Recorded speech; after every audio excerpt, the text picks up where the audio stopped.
When you're working at a company, you're going to have a boss. Who's the boss? That's a question that I want you to think and answer on your very first day on the job. It doesn't matter that you have several people above you. Your boss, and then there's your boss's boss, and then there's your boss's boss's boss. And then there's the president of the company who comes by every once in a while, and all these different people are telling you, do this, do that, jump through this hoop, I need a favor. It's terrible when that happens, but sometimes that's the reality of it. That being said, you have exactly one boss, and that is the person who is directly over you. That's your direct supervisor. It doesn't matter that the other guy's higher up. It doesn't matter that you like that other person more than your boss. Your boss is your boss.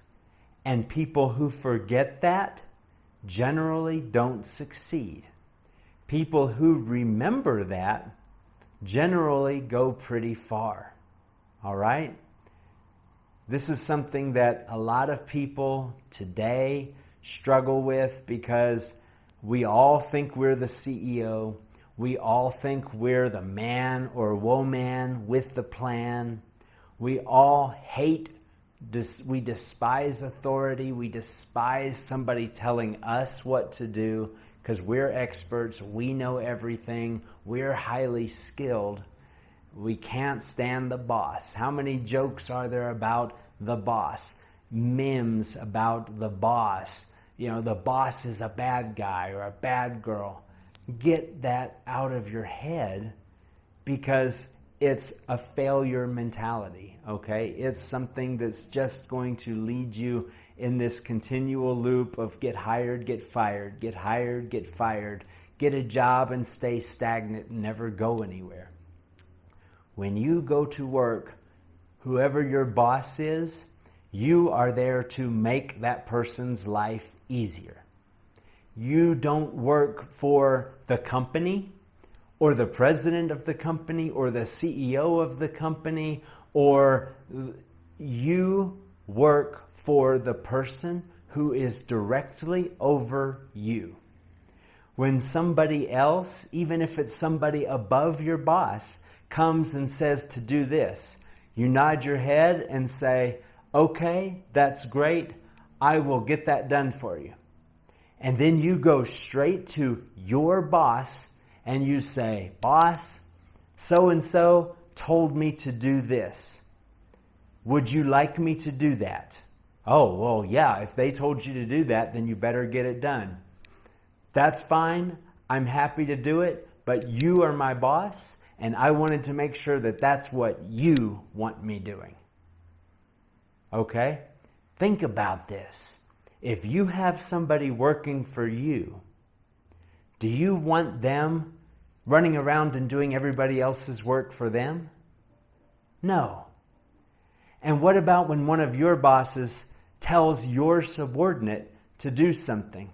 How do you feel when they come up to you and say, yeah, I know who that person is, but you are my boss, and I want to do what you want me to be doing. So, is this what you want me to be doing? How do you feel? Doesn't that make you feel good? Doesn't that make you feel like you can trust this person? Doesn't that make you feel like this person isn't running around and going behind your back and dealing with, your boss and, trying to work against you? Doesn't that make you feel like this person has some integrity and recognizes you? How do you feel about this person when it's time for their performance review? When you get promoted, is this someone you want to take with you? All right, you see what I'm getting at here? Be that person. Know who the boss is. Make that person's life easier, and every chance you get, make that person shine. When somebody else walks up to you, especially somebody over your boss's head and says, wow, you know what? You did a great job. You know what? Thank you so much for saying so.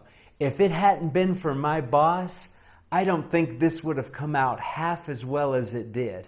Because thanks to her, she did this and she told me to do it this way and she kept me on track.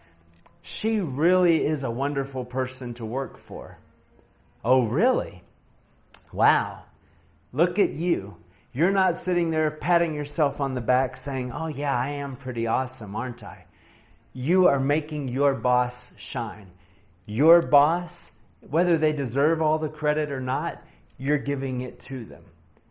Somebody tells you something to do, you go up to your boss. Your boss tells you what to do, that's like holy scripture. I'll do it immediately. They say jump, you say how high on your way up. That makes you look good to your boss, and that makes your boss appreciate you, and your boss is the one controlling your destiny at your company, okay? So it's important to make the boss happy. But that also makes you look really good to everybody else who sees you. Wow, Paul is a loyal employee. Paul knows what it means to submit to authority. Paul, he's got some leadership ability, but he is also a really good soldier. He's also a person who knows how to follow. He knows how to take orders. He knows how to do the job the way the boss wants it done. It doesn't matter if he doesn't always agree with that course of action. When the boss says, I want it done this way, he does it enthusiastically with a smile on his face, and he makes it work. Even if it was a bad plan, he figures out how to make it work. That makes me look good to everybody if I know who my boss is and I treat my boss appropriately. Even people under me see that and they take example. That's how you submit to authority. That's how you be a good subordinate or follower or employee. You know what? He'll respond to that if I behave the same way. I see him succeeding and more successful than myself. I'm going to take a play out of his book and I'm going to emulate that behavior. I'm telling you, knowing who your boss is and keeping that in mind, it only makes you look good.